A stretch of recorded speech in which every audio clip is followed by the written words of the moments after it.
Ma'am उत्साह काफी double है, चाहे बुजुर्ग हों चाहे बच्चे हों, हर एक उत्साह है कि वोट डालने जाना है। आपको लगता है ये जो नई सोच नई जनरेशन की, ये कहीं ना कहीं बड़ी कारगर सिद्ध होने वाली आने वाले दिनों में?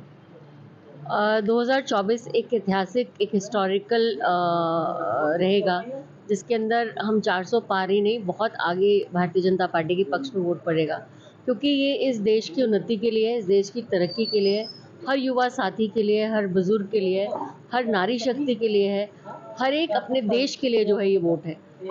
तो आखिरकार आज वो दिन आ ही गया जिसको लेकर एक लंबा इंतजार था, खासतौर पे उन लोगों को जो पहली बार वोट डाले जा रहे हैं, और लगभग 50,000 से भी ज्यादा युवा पहली बार वोट डालने जो है वो निकले हैं। और सुबह से जो है पोलिंग स्टेशन की बात करें, वहां पर लंबी लंबी कतारें लगी हुई हैं। आज इस पे खास बातचीत करने के लिए प्रिया सेठी जी हैं। मैम उत्साह काफी डबल है, चाहे बुजुर्ग हों चाहे बच्चे हों, हर एक उत्साह है कि वोट डालने जाना है। आपको लगता है ये जो नई सोच नई जनरेशन की, ये कहीं ना कहीं बड़ी कारगर सिद्ध होने वाली आने वाले दिनों में? 2024 एक ऐतिहासिक एक हिस्टोरिकल रहेगा, जिसके अंदर हम 400 पार ही नहीं, बहुत आगे भारतीय जनता पार्टी के पक्ष में वोट पड़ेगा, क्योंकि ये इस देश की उन्नति के लिए, इस देश की तरक्की के लिए, हर युवा साथी के लिए, हर बुजुर्ग के लिए, हर नारी शक्ति के लिए है, हर एक अपने देश के लिए जो है ये वोट है। मुझे लगता है कि इस बार एक हिस्टोरिक जो है आने वाले समय के अंदर, हम 2024 के अंदर जो आपको रिजल्ट्स आएंगे, बहुत अचंभा करेंगे आने वाले। लोग बहुत उत्साह होकर अपने देश के प्रधानमंत्री को चुन रहे हैं, और वन साइडेड आप देखेंगे कि ऑलमोस्ट वन साइडेड ये जो है क्योंकि बहुत सारा काम इन 10 सालों में हुआ है, और कुछ जैसे प्रधानमंत्री जी कहते हैं कि अभी तो ये ट्रेलर है, अभी और भी बहुत कुछ है इस देश के अंदर करने वाला। मुझे लगता है लोग उत्साह से जो उनका काम है, जो उनकी गति है, जिस तरह से वो गति देते हैं, जिस तरह से एक व्यवस्था बनाई है उन्होंने पूरे देश के अंदर, आने वाले समय के अंदर 2024 एक बहुत माइलस्टोन जो है अचीव करेंगे।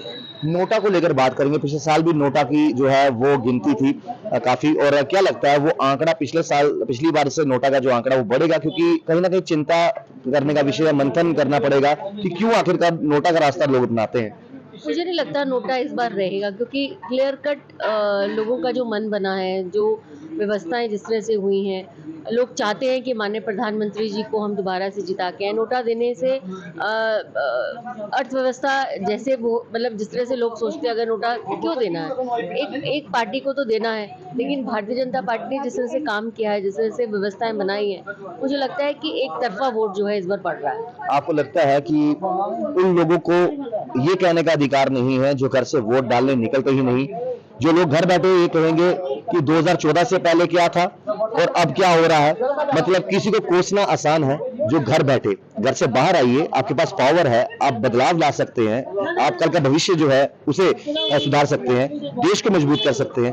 तो उन लोगों के लिए क्या मैसेज रहेगा जो घर बैठे ही वोट नहीं डालेंगे लेकिन ज्ञान ज्यादा देंगे, क्रिटिसिज्म ज़्यादा करेंगे? मुझे लगता है कि वोट डालना एक डेमोक्रेटिक राइट है उनका, और अब आप अपना व्यक्त कर सकते हैं, अपना भावनाओं को व्यक्त कर सकते हैं, अपनी चीज़ों को व्यक्त कर सकते हैं, और मुझे लगता है कि डेमोक्रेटिक राइट को आपको वेल करना चाहिए। घर बैठ के क्रिटिसाइज करने से अच्छा है कि आप जिस व्यक्ति ने काम किया है, जिस देश ने काम किया है, सनातन धर्म के लिए काम करता, उसके लिए आपको आके वोट डालना चाहिए। बहुत से लोगों की अलग अलग सोच है, जैसे 5 उंगलियां एक बराबर नहीं होती। कई लोग कहते हैं शायद जम्मू की 2 सीटों से या फिर जम्मू कश्मीर के 6 सीटों से फर्क नहीं पड़ने वाला। मोदी जी की बात करें तो फर्क पड़ेगा मोदी जी को, या फिर राहुल गांधी जी को फर्क पड़ेगा यूपी से, वो फर्क पड़ेगा दिल्ली से।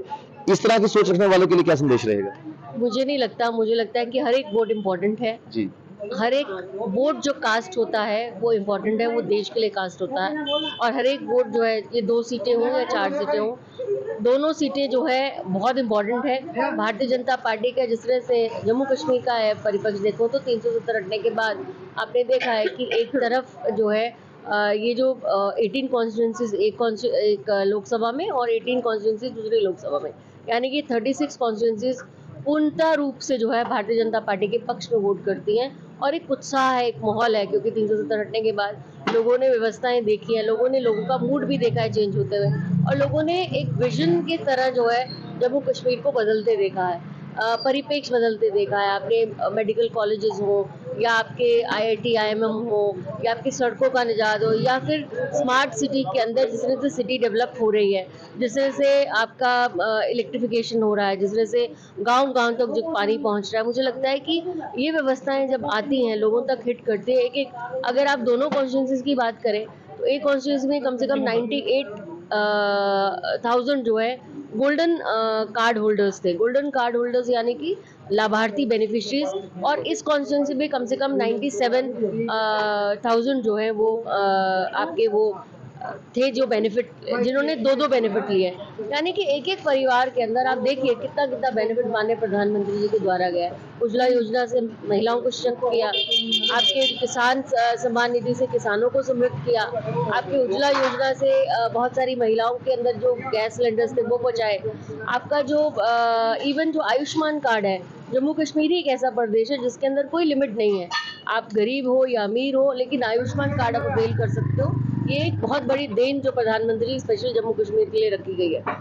और आपने सड़कों का जाल देखा है, आप रोडवेज देखो, हर जगह आपको कंस्ट्रक्शन नजर आती है। इन स्पाइट ऑफ कि 2 साल आपके कोविड में बीते, उसके बाद भी हमारी अर्थव्यवस्था चरमराई नहीं है।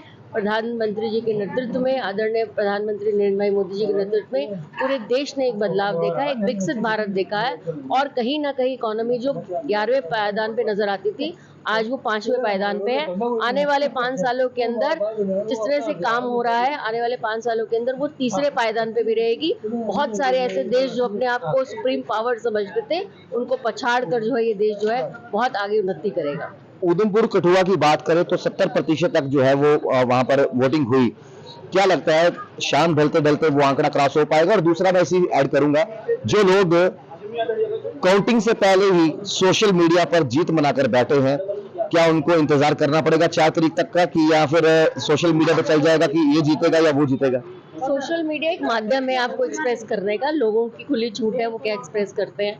लेकिन 4 जून तक मुझे लगता है कि रिजल्ट्स ऑलमोस्ट एक तरफा हैं। आप देखें उधमपुर लोकसभा की सीट हो या जम्मू की सीट हो, लोगों ने पहले ही कोई 6 महीने पहले ही मन बनाया हुआ था कि हमने प्रधानमंत्री श्री नरेंद्र मोदी जी को जीत के लगाना। हमारे कार्यकर्ता जो बूथ पे काम करता रहा साल एक पूरा, चाहे हमारा जनसंधान बूथ संपर्क अभियान हो, चाहे हमारा शक्ति पथ अभियान हो, कुछ भी ऐसा अभियान हो, उसके अंदर हमारा बूथ का कार्यकर्ता जो है सक्षम रहा और अपने बूथ का अपने को संजो के रखना, अपने बूथ का ख्याल रखना, उसको बखूबी आता है। आप कहीं आप पूरे इसमें देख के चाहेंगे तो कांग्रेस का आपको कार्यकर्ता कहीं नजर नहीं आ रहा। क्या लगता है मार्जिन बड़ा होने वाला है या नेक टू नेक टक्कर देखने को मिलेगी? मार्जिन बहुत बड़ा होगा इस बार। मार्जिन जो है will cross all the previous records.